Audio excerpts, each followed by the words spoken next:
ونصلی علی رسولہ الکریم اما بعد فاعوذ باللہ من الشیطان الرجیم بسم اللہ الرحمن الرحیم انما الصدقات للفقراء والمساکین والعاملین علیہا والمؤلفۃ قلوبہم وفی الرقاب والغارمین وفی سبیل اللہ وابن السبیل فریضۃ من اللہ صدق اللہ مولانا العلی العظیم۔ زکوٰۃ کے مسائل میں سے ایک اہم مسئلہ مصارف زکوٰۃ کا ہے کہ زکوٰۃ کس کو دی جائے اور کن لوگوں کو زکوٰۃ ہم دے سکتے ہیں۔ قرآن کریم میں اللہ نے ارشاد فرمایا کہ آتوا الزکوٰۃ، زکوٰۃ ادا کرو۔ ادا کرنے کا مطلب یہ ہے کہ جو زکوٰۃ کے ادا دینے کے آداب ہیں اور جو واقعی مستحقین ہیں ان کو زکوٰۃ دو۔ تو زکوٰۃ کے بارے میں جو مصارف ہیں جن کو زکوٰۃ دینا جائز ہے وہ اللہ تعالیٰ نے قرآن کریم میں خود بیان فرمایا۔ سورہ توبہ میں اللہ نے ارشاد فرمایا انما الصدقات، یقیناً صدقات۔ مفسرین نے فرمایا صدقات واجبہ ہیں۔ ایک صدقہ نفل ہوتا ہے کہ جب آدمی کے دل میں بھی خواہش خیال پیدا ہو کہ میں اللہ کے نام پہ کچھ دے دوں، وہ صدقہ نفل ہوتا ہے۔ اور ایک ہوتا ہے صدقہ واجبہ، مثلاً زکوٰۃ، عشر، فطرانہ، قسم کفارہ، دوسرے اور کفارے، منت کے پیسے، یہ صدقات واجبہ ہوتے ہیں۔ تو ان کے مصارف متعین ہیں۔ تو اللہ نے فرمایا انما الصدقات للفقراء، کہ صدقات جو ہیں فقراء کے لیے ہیں۔ فقراء فقیر کی جمع ہے، اور فقیر ہر اس آدمی کو کہتے ہیں جس کے پاس دولت تو ہو لیکن نصاب سے کم ہو، یعنی 52.5 تولہ چاندی کی قیمت سے کم اس کے پاس دولت ہو، کیونکہ خود اس پہ زکوٰۃ فرض نہیں ہوتی، اس کو زکوٰۃ دے سکتے ہیں۔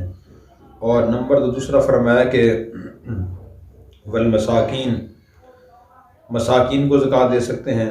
مسکین کی جمع ہے یہ، اور مسکین سے مراد وہ شخص ہوتا ہے جس کے پاس اپنی ضرورت کے پیسے بھی نہ ہوں، یعنی یہ فقیر سے بھی زیادہ غریب ہوتا ہے۔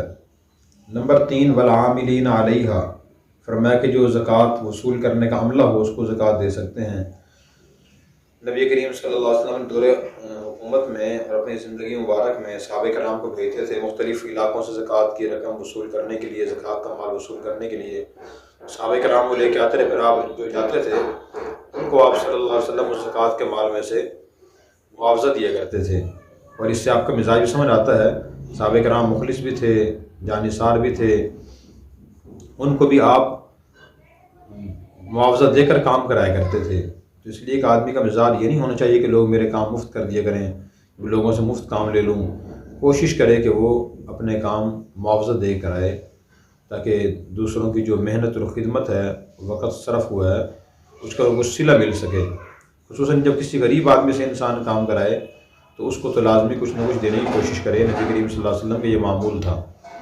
اس کے بعد چوتھا مسئلہ بیان فرمایا والمؤلفۃ قلوبہم، کہ جن کے دلوں میں محبت ڈالنا، ان کے دلوں کو مانوس کرنا مقصود ہے، ان کو زکوٰۃ دی جائے۔ یہ کون لوگ تھے؟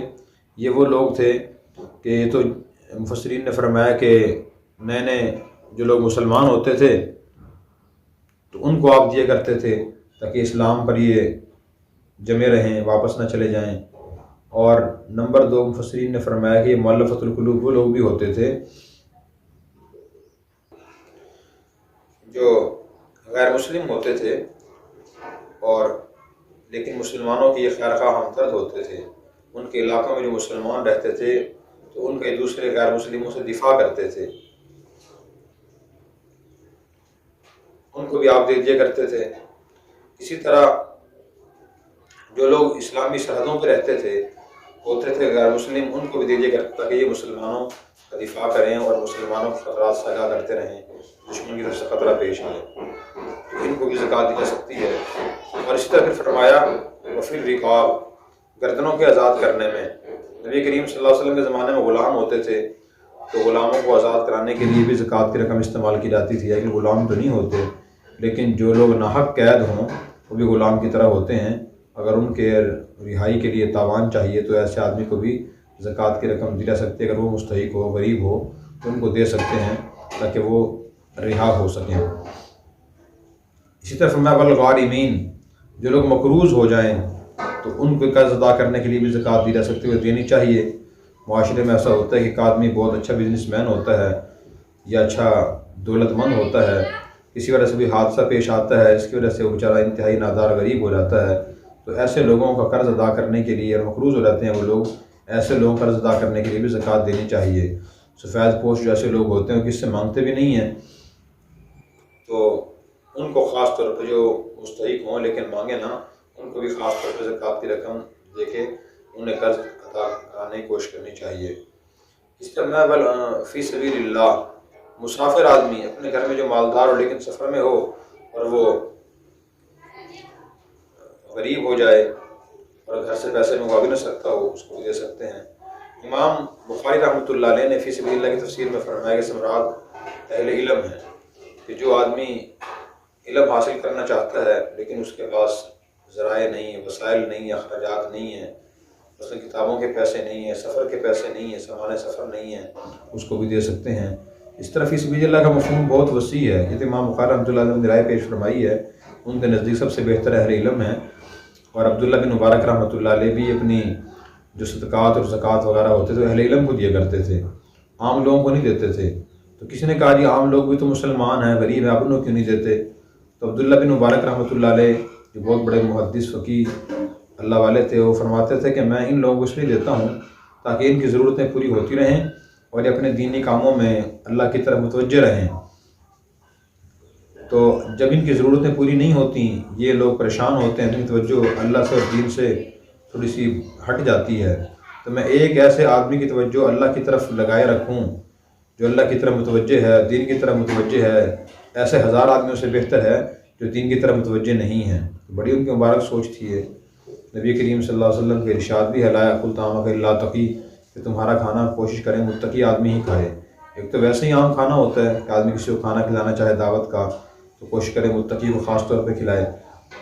اسی طرح جو دینی مالی فرائض ہیں، زکوٰۃ، واجبات، صدقات وغیرہ، وہ بھی انسان کوشش کرے کہ ایسے نیک لوگوں کو دے جو مستحق ہوں اور کس سے مانگتے نہ ہوں، تاکہ دینے والے کا حصہ ان کی ہر عبادت میں ہو، تلاوت میں، علم میں اور نوافل میں، دینی دوسرے کاموں میں۔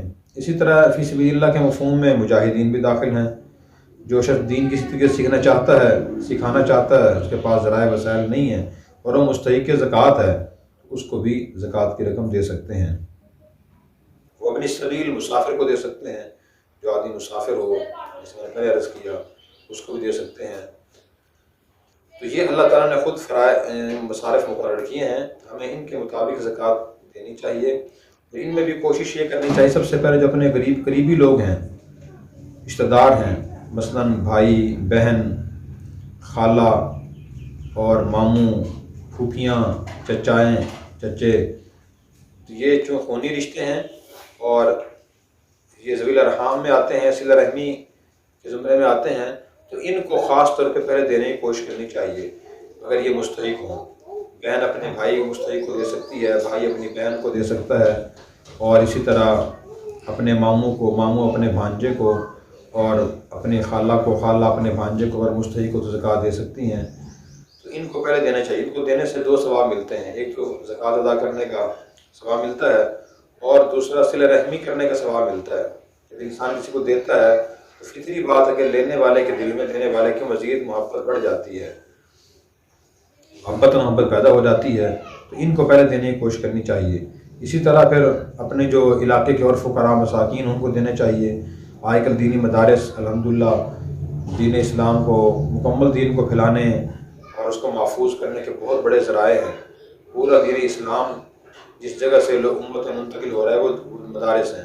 مدارس کے علاوہ پوری دنیا میں کوئی ایسی تنظیم، کوئی ایسی جگہ، کوئی ایسی جماعت، ادارہ نہیں ہے جہاں سے پورا دین منتقل ہو رہا ہو، قرآن کریم کا مکمل ترجمہ تفسیر کسی کو پڑھایا جا رہا ہو، ساری حدیث کا ترجمہ اور تشریح پڑھائی جا رہی ہو، مسائل شریعت سارے پڑھائے جا رہے ہوں، ایسا اب تک کوئی ادارہ نہیں ہے، کوئی جگہ نہیں ہے سوائے دینی مدارس کے۔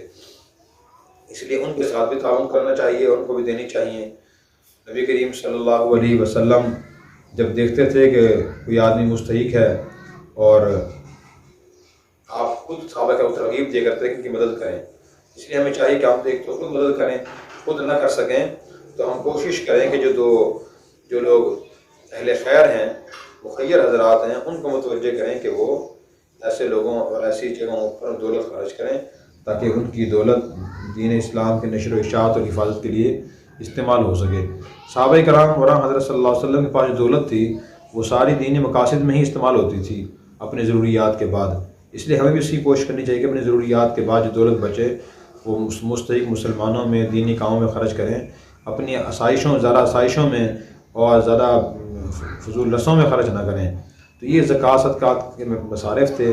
زکوٰۃ کا ایک مسئلہ یہ بھی ہے کہ زکوٰۃ کی چیز کا کسی کو مالک بنا کے دینا ضروری ہے، مالک بنا کے دینا ضروری ہے۔ مثلا زکوٰۃ کے پیسے ہیں وہ کسی کے ہاتھ میں دیے جائیں مستحق کے، پھر وہ زکوٰۃ ادا ہوگی۔ اگر ایسا کہ افاہی کام ہو جائے اس سے زکوٰۃ کے پیسے سے زکوٰۃ ادا نہیں ہوتی۔ مثلا کوئی آدمی زکوٰۃ کے پیسے روڈ پہ نلکا لگوا دے، مسجد بنوا دے تو زکوٰۃ ادا نہیں ہوگی، اس لیے کہ مسجدوں کے مالک نہیں ہوتا، نلکے کا مالک نہیں ہوتا، تو کسی غریب مستحق کو مالک بنا کے دینا ضروری ہے۔ اور ایک اہم مسئلہ زکوٰۃ کے بارے میں یہ ہے کہ زکوٰۃ ادا کرنے کے لیے جتنی زکوٰۃ کی دولت بنتی ہو، نقدی بنتی ہو، تو وہ دینا سب سے افضل ہے۔ مثلا ایک آدمی کے ذمہ 10,000 روپے زکوٰۃ بنتی ہے تو پیسے دینا مستحق کو زیادہ بہتر ہے، اس لیے کہ پیسے سے مستحق اپنی ہر ضرورت پوری کر سکتا ہے، وہ اس سے دوا بھی خرید سکتا ہے، قرض بھی اتار سکتا ہے، کپڑا بھی لے سکتا ہے، اپنی دوسری ضرورتیں پوری کر سکتا ہے۔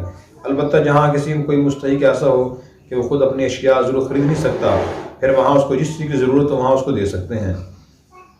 مثلا اس کے پاس دوائی نہیں ہے، اس کو دوائی لے کے دے سکتے ہیں، اس کے پاس کپڑا نہیں ہے تو زکوٰۃ کے پیسوں سے کپڑا لے کے دے سکتے ہیں اس کو، اس طریقے سے بھی زکوٰۃ ادا ہو جاتی ہے۔ بعض خواتین کو یہ پریشانی پیش آتی ہے کہ ہمارے پاس زیورات تو ہیں لیکن ان کی زکوٰۃ دینے کے لیے پیسے ہمارے پاس نہیں، کیا کریں ہم؟ تو اس کے بارے میں مسئلہ یہ ہے کہ شریعت کہتی ہے کہ تو زیور بیچ کے زکوٰۃ ادا کریں۔ اگر اتنا ہمت حوصلہ نہیں ہے تو اسے کسی کاروبار میں لگائیں تاکہ مال بڑھتا رہے۔ اگر سونا رکھا رہے گا تو اس کی ویلیو کم ہوتی رہے گی، اسے کسی کام میں لگائیں گے کاروبار میں تو اس کی بڑھتا رہے گا وہ۔